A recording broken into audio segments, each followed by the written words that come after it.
नमस्कार। दोपहर समाचार में आपका स्वागत है।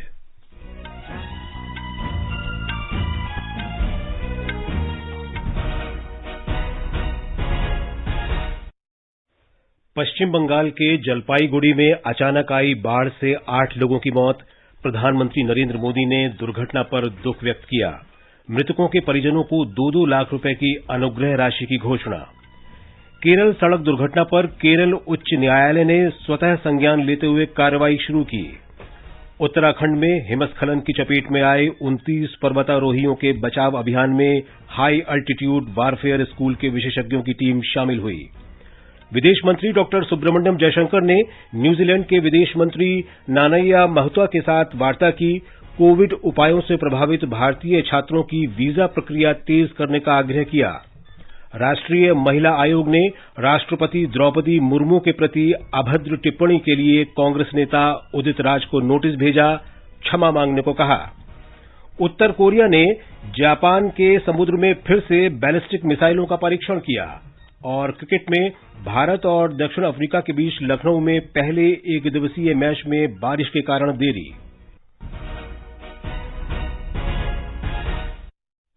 दोपहर समाचार में मुकेश के साथ मैं विशाल शर्मा।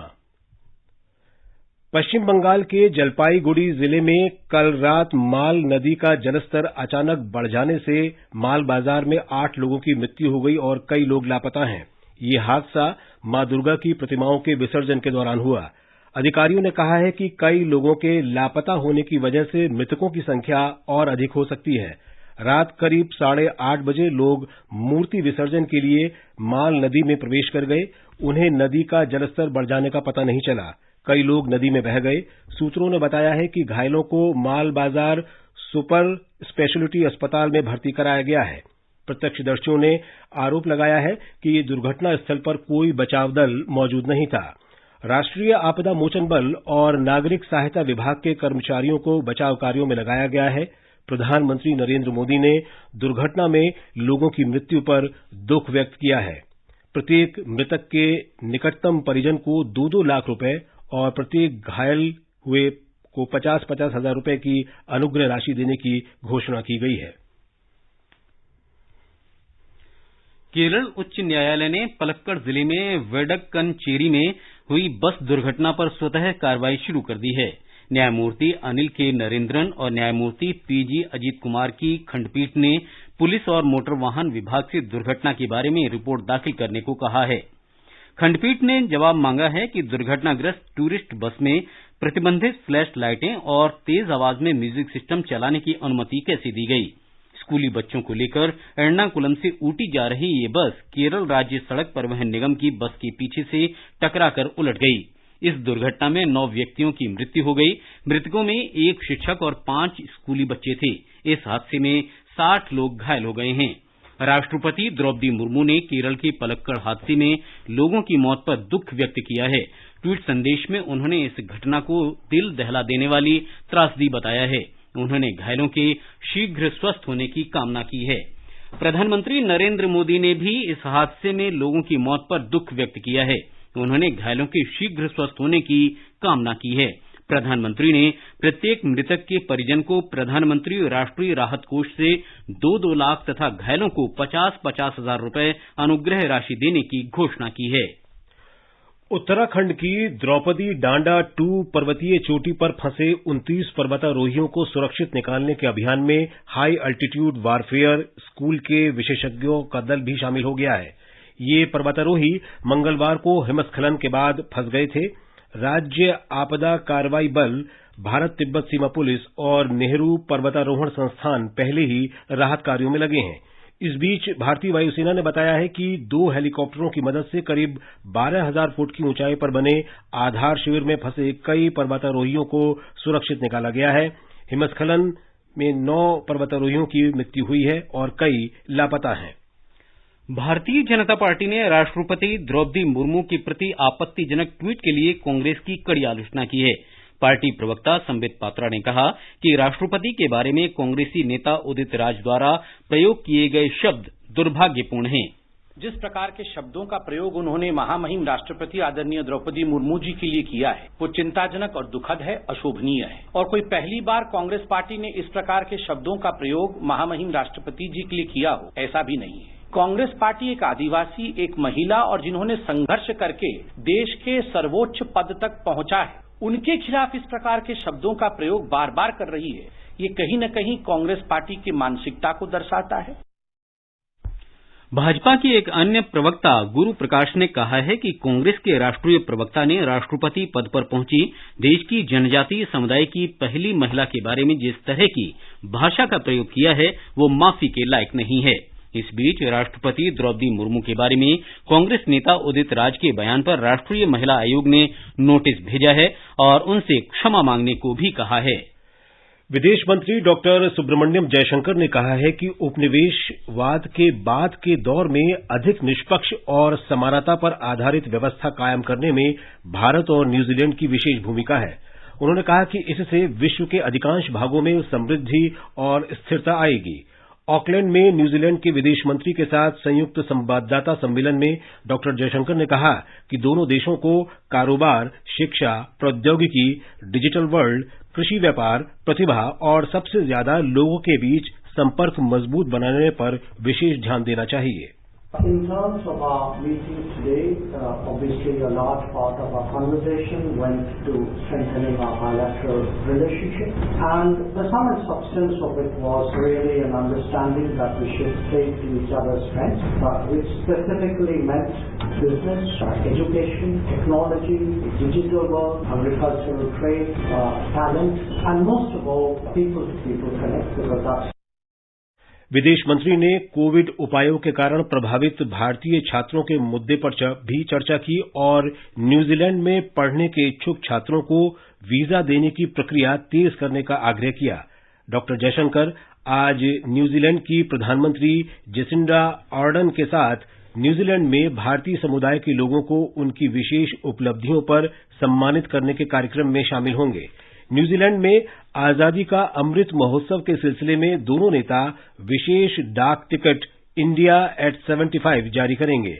डॉक्टर जयशंकर मोदी एट 20 स्वप्न हुए साकार पुस्तक का विमोचन करेंगे।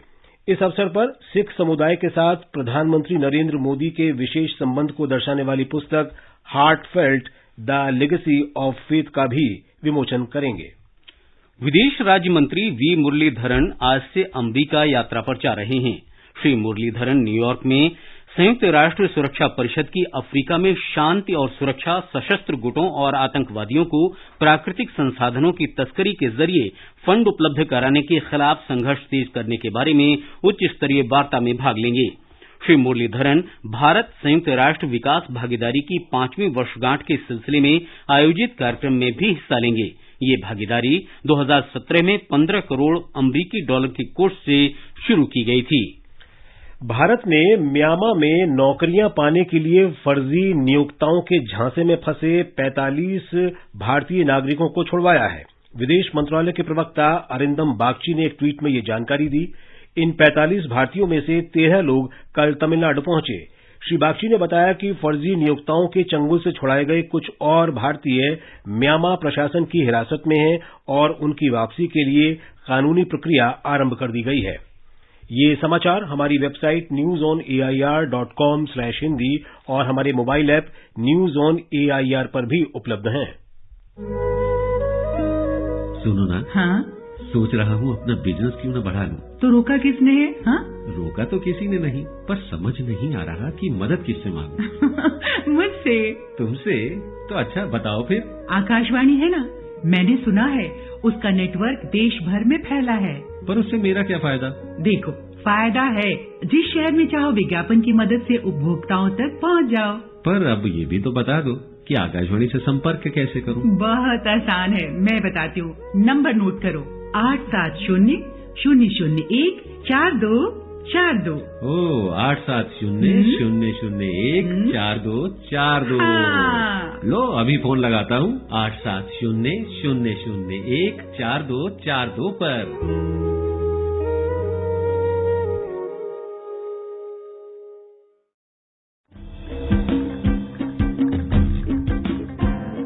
Northeast Diary program, broadcast every Thursday and Sunday at 5:30 p.m., brings very interesting and enchanting stories from the 8 Indian states of Northeast India.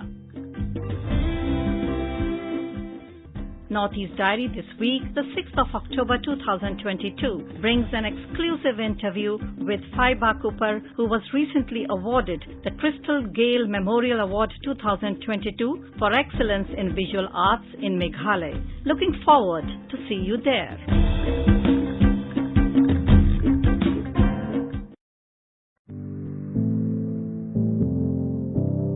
Competition की अगर आप कर रहे हैं तैयारी, तो उनके लिए ऑल इंडिया रेडियो पर हम लाए हैं अभ्यास, एक ऐसा कार्यक्रम जिसमें आप पूछेंगे सवाल व्हाट्सएप नंबर 9289094044 पर, या फिर ईमेल करेंगे abhyas.airnews@gmail.com पर, और हमारे विशेषज्ञ देंगे इसका जवाब।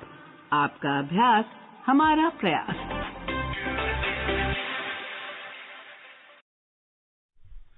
दोपहर समाचार में आपका फिर स्वागत है।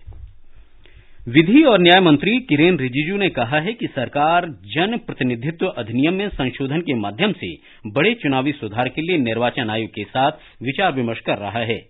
श्री रिजिजू ने एक समाचार पत्र से भेंट में ये बात कही। उन्होंने कहा कि बदलते समय और स्थितियों की मांग है कि कुछ चुनावी कानूनों में परिवर्तन किए जाएं, जिससे अधिक पारदर्शिता और जवाबदेही सुनिश्चित की जा सके। वाणिज्य और उद्योग मंत्री पीयूष गोयल ने नई दिल्ली में भारतीय गुणवत्ता परिषद के रजत जयंती समारोह को संबोधित करते हुए कहा कि गुणवत्ता में सुधार से प्रधानमंत्री नरेंद्र मोदी के 5 प्रण पूरे करने में मदद मिलेगी। उन्होंने कहा कि गुणवत्ता पर कोई खर्च नहीं आता और गुणवत्ता के कारण उत्पादों पर खर्च कम रखने में मदद मिलती है। श्री गोयल ने कहा कि समूचे कोयला इकोसिस्टम में गुणवत्ता बनाए रखने में भारतीय गुणवत्ता परिषद ने शानदार उपलब्धि हासिल की है।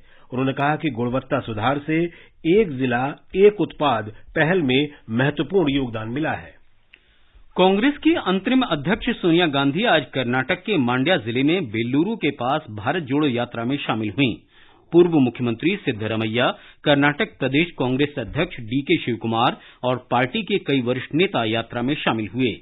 कांग्रेस नेता राहुल गांधी मांड्या जिले में शुरू हुई भारत जोड़ो यात्रा का नेतृत्व कर रहे हैं। कर्नाटक के मुख्यमंत्री बासवराज बोम्मई ने कहा है कि सोनिया गांधी और कांग्रेस के वरिष्ठ नेताओं के भारत जोड़ो यात्रा में कुछ समय के लिए शामिल होने से राजनीतिक दृष्टि से कोई असर पड़ने वाला नहीं है। श्री बोम्मई ने बताया कि भारतीय जनता पार्टी जल्द ही राज्य में 6 जनसभाएं आयोजित करेगी। गुजरात के मुख्यमंत्री भूपेंद्र पटेल ने आज गिफ्ट सिटी में गुजरात गतिशक्ति पोर्टल का शुभारंभ किया। इस अवसर पर मुख्यमंत्री ने कहा कि गुजरात राज्य स्तर पर गतिशक्ति पोर्टल शुरू करने वाला पहला राज्य बन गया है। इस पोर्टल से शासन में अधिक पारदर्शिता से निवेशकों को व्यापार करने में सुविधा होगी। हमारे संवाददाता ने बताया है कि इस पोर्टल से राज्य में बुनियादी ढांचा परियोजनाओं का शीघ्र निष्पादन होगा। इसके माध्यम से आवेदनों की प्रोसेसिंग, अनुमति प्रदान करने और परियोजनाओं की प्रगति की तेजी से निगरानी की जा सकेगी। अहमदाबाद मेट्रो रेल के उत्तर दक्षिण मार्ग आज से यात्रियों के लिए खुल गया है। 18 किलोमीटर लंबा ये गलियारा दक्षिण में एपीएमसी और उत्तर में मोटेटा को जोड़ता है। अहमदाबाद मेट्रो परियोजना के पहले चरण में पूर्व पश्चिम और उत्तर दक्षिण में 2 गलियारे हैं। प्रधानमंत्री नरेंद्र मोदी ने 30 सितंबर को इनका उद्घाटन किया था। दिल्ली उच्च न्यायालय के न्यायाधीश न्यायमूर्ति दिनेश कुमार शर्मा को गैर कानूनी गतिविधि रोकथाम न्यायाधिकरण का पीठासीन अधिकारी नियुक्त किया गया है। पॉपुलर फ्रंट ऑफ इंडिया और उसके सहयोगियों पर प्रतिबंध की समीक्षा के लिए उनकी नियुक्ति की गई है। संगठन के कार्यालयों और उसके पदाधिकारियों के आवासों पर तलाशी अभियान के दौरान आपत्तिजनक दस्तावेज जब्त करने के बाद केंद्र ने हाल ही में पीएफआई पर 5 वर्ष के लिए प्रतिबंध लगा दिया था। राष्ट्रव्यापी कोविड टीकाकरण अभियान के अंतर्गत अब तक 218 करोड़ 84 लाख से अधिक टीके लगाए जा चुके हैं। कल 79,000 से अधिक टीके लगाए गए। इस समय कोविड से स्वस्थ होने की दर 98.74% है। गृह मंत्री अमित शाह ने कश्मीर मुद्दे पर पाकिस्तान के साथ बातचीत से इंकार किया है। बारामूला में एक रैली को संबोधित करते हुए श्री शाह ने कहा कि नरेंद्र मोदी सरकार क्षेत्र से आतंकवाद का सफाया करेगी और पाकिस्तान के साथ कोई बातचीत नहीं होगी। गृहमंत्री ने कहा कि वे जम्मू कश्मीर के लोगों के साथ हैं, पाकिस्तान के साथ नहीं। इन्होंने 70 साल तक यहाँ राज किया, वो लोग सलाह देते हैं पाकिस्तान से बात करो। मेरा स्पष्ट मत है, मैं पाकिस्तान से बात करना नहीं चाहता। मेरे बारामूला के गुर्जर, पहाड़ी और बकरवाल भाइयों बहनों को बात करना चाहता। मैं कश्मीर के युवाओं को बात करना। जरा खुली नजर से, खुले दिमाग से सोचिए, जिन्होंने दहशतगर्दी फैलाई, इसने कश्मीर का क्या भला किया। आगे बढ़ने से पहले मुख्य समाचारों पर एक बार फिर। पश्चिम बंगाल के जलपाईगुड़ी में अचानक आई बाढ़ से 8 लोगों की मौत। प्रधानमंत्री नरेंद्र मोदी ने दुर्घटना पर दुख व्यक्त किया। मृतकों के परिजनों को 2 लाख रुपए अनुग्रह राशि की घोषणा। केरल सड़क दुर्घटना पर केरल उच्च न्यायालय ने स्वतः संज्ञान लेते हुए कार्रवाई शुरू की। उत्तराखंड में हिमस्खलन की चपेट में आए 29 पर्वतारोहियों की बचाव अभियान में हाई एल्टीट्यूड वारफेयर स्कूल के विशेषज्ञों की टीम शामिल। विदेश मंत्री डॉक्टर सुब्रमण्यम जयशंकर ने न्यूजीलैंड के विदेश मंत्री नानया माहुता के साथ वार्ता की। कोविड उपायों से प्रभावित भारतीय छात्रों को वीजा प्रक्रिया तेज करने का आग्रह किया। राष्ट्रीय महिला आयोग ने राष्ट्रपति द्रौपदी मुर्मू पर अभद्र टिप्पणी के लिए कांग्रेस नेता उदित राज को नोटिस भेजा, क्षमा मांगने को कहा। उत्तर कोरिया ने जापान के समुद्र में फिर से बैलिस्टिक मिसाइलों का परीक्षण किया। और भारत और दक्षिण अफ्रीका के बीच लखनऊ में पहला एकदिवसीय क्रिकेट मैच वर्षा के कारण देरी से शुरू। उत्तर कोरिया ने आज फिर से 2 बैलिस्टिक मिसाइलों का परीक्षण किया। ये मिसाइलें जापान के समुद्री क्षेत्र में दागी गईं। जापान के प्रधानमंत्री किशिदा फुमियो ने बार बार मिसाइलों का परीक्षण करने पर उत्तर कोरिया की निंदा की है। इस बीच उत्तर कोरिया ने स्पष्ट किया है कि अमेरिका और दक्षिण कोरिया के मिसाइल परीक्षणों के जवाब में ये मिसाइल परीक्षण किए गए। दक्षिण कोरिया की सेना ने भी आज सवेरे उत्तर कोरिया के मिसाइलें दागे जाने की पुष्टि की है। उत्तर कोरिया के मंगलवार को मध्यम रेंज की बैलिस्टिक मिसाइलों का परीक्षण करने के बाद की स्थिति पर विचार के लिए संयुक्त राष्ट्र सुरक्षा परिषद की बैठक हुई। इस बीच अमेरिका ने कल चीन और रूस पर आरोप लगाया कि वे संयुक्त राष्ट्र सुरक्षा परिषद द्वारा लगाए गए प्रतिबंधों से उत्तर कोरिया का बचाव कर रहे हैं। संयुक्त राष्ट्र में अमेरिकी राजदूत लिंडा थॉमस ग्रीनफील्ड ने कहा है कि सुरक्षा परिषद के ये दोनों सदस्य उत्तर कोरिया को संरक्षण दे रहे हैं। पेट्रोलियम निर्यातक देशों के संगठन ओपेक और रूस के नेतृत्व वाले सहयोगियों ने कल वियना में हुई बैठक में तेल उत्पादन में 20 लाख बैरल प्रतिदिन की कटौती का फैसला किया है। ये कोविड महामारी के बाद से तेल उत्पादन में अब तक की सबसे बड़ी कटौती होगी। इस कटौती से तेल की कीमतों में उछाल आने का अनुमान है। वैश्विक आर्थिक मंदी, अमरीकी ब्याज में बढ़ोतरी और डॉलर के मजबूत होने के डर से 3 महीने पहले तेल की कीमतों में 90 से 120 डॉलर की जो कटौती की गई थी, उसकी भरपाई हो सकेगी। अमेरिका के राष्ट्रपति जो बाइडेन ने ओपेक के निर्णय पर निराशा व्यक्त की है। अमेरिकी राष्ट्रीय सुरक्षा सलाहकार जैक सुलिवन और शीर्ष आर्थिक सलाहकार ब्रेन डिज ने कहा है कि राष्ट्रपति ओपेक के इस निर्णय से निराश हैं। उन्होंने कहा कि आपूर्ति में कटौती का असर उन देशों पर पड़ेगा जो पहले से ही ऊंची कीमतों से जूझ रहे हैं, जबकि वैश्विक अर्थव्यवस्था यूक्रेन पर रूस के हमले के निरंतर नकारात्मक प्रभाव से जूझ रही है। ये समाचार आकाशवाणी से प्रसारित किए जा रहे हैं। ताजा समाचार जानने के लिए आप हमारे Twitter handle @AIR News Hindi को फॉलो कर सकते हैं। आकाशवाणी आपके लिए लेकर आया है कार्यक्रम एक कदम और बुजुर्गों के लिए, हर रविवार रात 9:30 बजे FM गोल्ड पर। रविवार 9 अक्टूबर को प्रसारित होने वाले कार्यक्रम का विषय है खादी। कार्यक्रम सुनने के लिए जुड़िए हमारे साथ रविवार 9 अक्टूबर रात 9:30 बजे FM गोल्ड पर।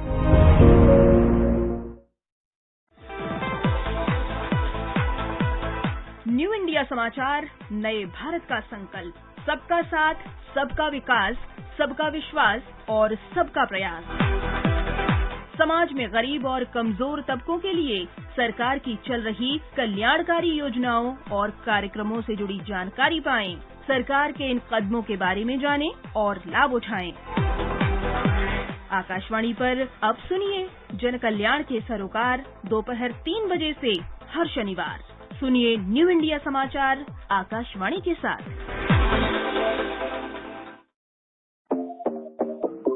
देश भर में धूम मचाए ज्ञान का ये उपहार, मोबाइल पे आजादी क्वेस्ट आया, आजादी का इतिहास।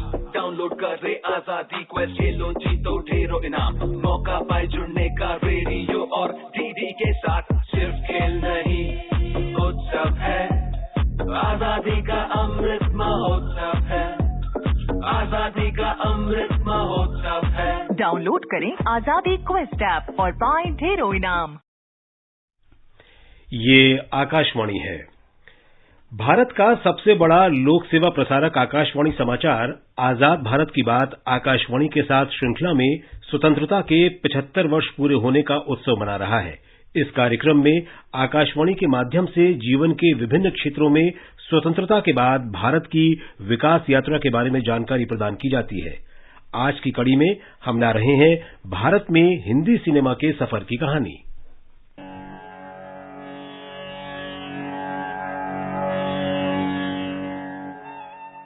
बॉलीवुड के नाम से मशहूर हिंदी फिल्म उद्योग आज भारत में फिल्मों से होने वाली कुल आय में करीब 40% का हिस्सेदार है। अभी अमेरिकी फिल्म उद्योग हॉलीवुड को भी पीछे छोड़कर दुनिया का सबसे बड़ा फिल्म निर्माण केंद्र बन चुका है। व्यावसायिक फिल्मों के साथ साथ बगैर किसी नाच गाने वाली एक विशिष्ट शैली की यथार्थवादी कला फिल्में भी हिंदी सिनेमा का ही हिस्सा हैं।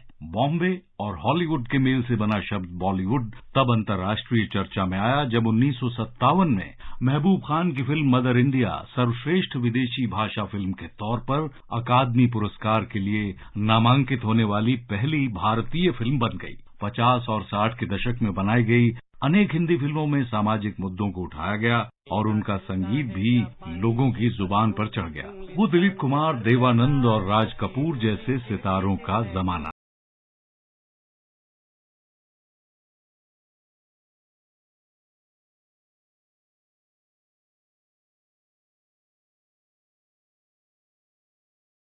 आवारा, संगम, गंगा जमुना, प्यासा, आराधना, बॉबी, आनंद और शोले जैसी फिल्में पूरे देश में बेहद पसंद की गईं। कितने आदमी थे? सरदार 2 आदमी। 2 आदमी और तुम 3, फिर भी वापस आ गए। खाली हाथ क्या समझ कर आए थे कि सरदार बहुत खुश होगा, शाबाशी देगा क्यों? राजेश खन्ना और अमिताभ बच्चन जैसे बड़े सितारों ने 70 और 80 के दशक में बॉक्स ऑफिस पर राज किया। मेरे सपनों की रानी कब आएगी तू, आई रुत मस्तानी कब आएगी तू, बीती जाए जिंदगानी कब आएगी तू, चलिया बात चलिया।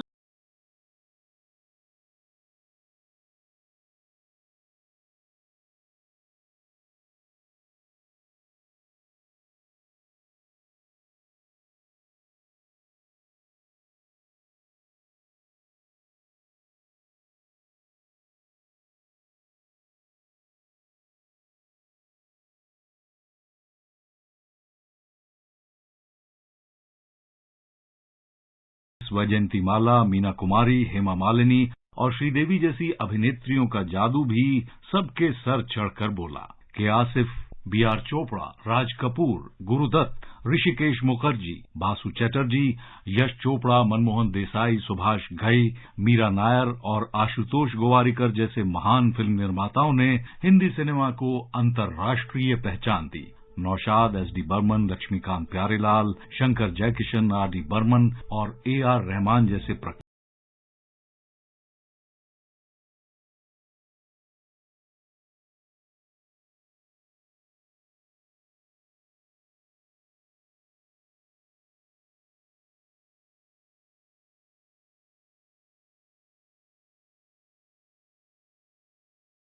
दिलचस्प बात यह है कि ऑस्कर पुरस्कार की सर्वश्रेष्ठ विदेशी फिल्म श्रेणी में आधिकारिक तौर पर नामांकित सभी तीनों भारतीय फिल्में यानी मदर इंडिया, सलाम बॉम्बे और लगान हिंदी में ही बनी थी।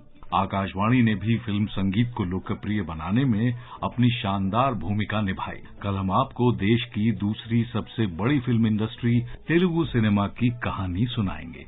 समाचार कक्ष से मुनीश शर्मा।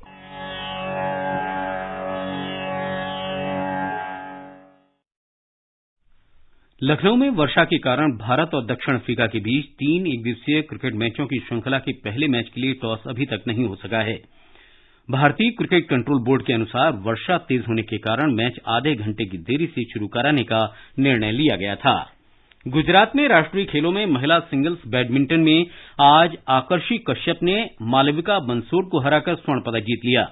महिलाओं की व्यक्तिगत तीरंदाजी प्रतियोगिता में पंजाब की सिमरनजीत कौर ने रिकर्व राउंड जीतकर कांस्य पदक हासिल किया। अब तक कुल 89 पदक जीतकर सेना पदक तालिका में सबसे आगे है। और अब आज का संस्कृति संदेश समर्पित है फिल्म अभिनेता विनोद खन्ना को।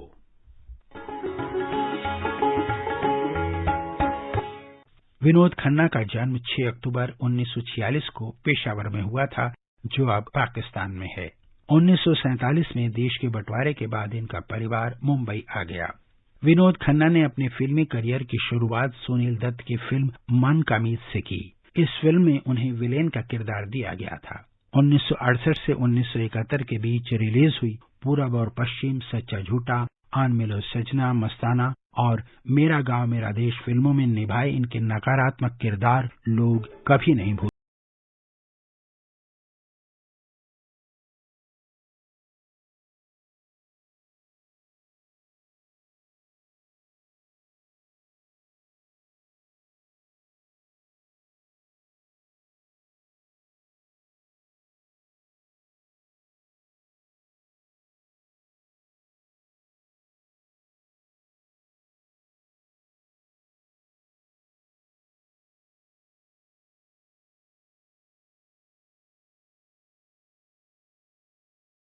राजेश खन्ना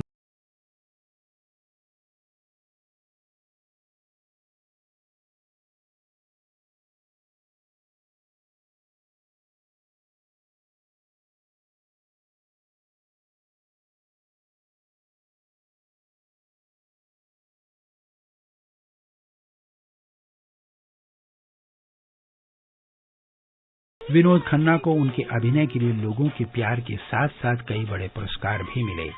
विनोद खन्ना को 2001 में कलाकार अवार्ड की तरफ से तथा 2007 में जी सिने की तरफ से लाइफ टाइम अचीवमेंट अवार्ड दिया गया। विनोद खन्ना अपने अंतिम समय में कैंसर के शिकार हो गए और अंत में 27 अप्रैल 2017 को इनका देहांत।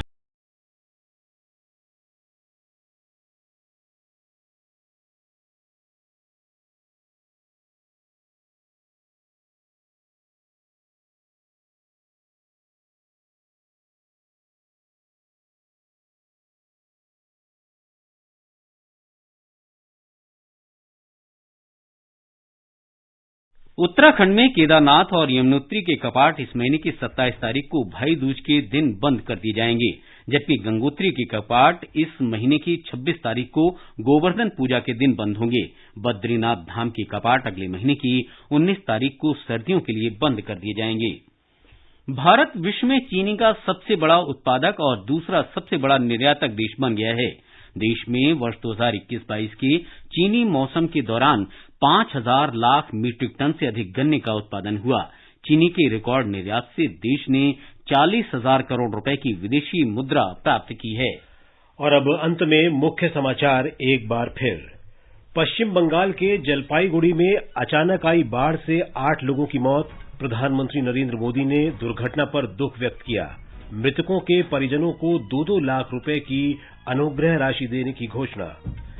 केरल सड़क दुर्घटना पर केरल उच्च न्यायालय ने स्वतः संज्ञान लेते हुए कार्यवाही शुरू की। उत्तराखंड में हिमस्खलन की चपेट में आए 29 पर्वतारोहियों के बचाव अभियान में हाई अल्टीट्यूड वारफेयर स्कूल के विशेषज्ञों की टीम शामिल हुई। विदेश मंत्री डॉक्टर सुब्रमण्यम जयशंकर ने न्यूजीलैंड के विदेश मंत्री नानैया महुता के साथ वार्ता की। कोविड उपायों से प्रभावित भारतीय छात्रों की वीजा प्रक्रिया तेज करने का आग्रह किया। राष्ट्रीय महिला आयोग ने राष्ट्रपति द्रौपदी मुर्मू के प्रति अभद्र टिप्पणी के लिए कांग्रेस नेता उदित राज को नोटिस भेजा, क्षमा मांगने को कहा। उत्तर कोरिया ने जापान के समुद्र में फिर से बैलिस्टिक मिसाइलों का परीक्षण किया। और क्रिकेट में भारत और दक्षिण अफ्रीका के बीच लखनऊ में पहले एक दिवसीय मैच में बारिश के कारण देरी। इसके साथ ही दोपहर समाचार का ये अंक समाप्त हुआ। नमस्कार।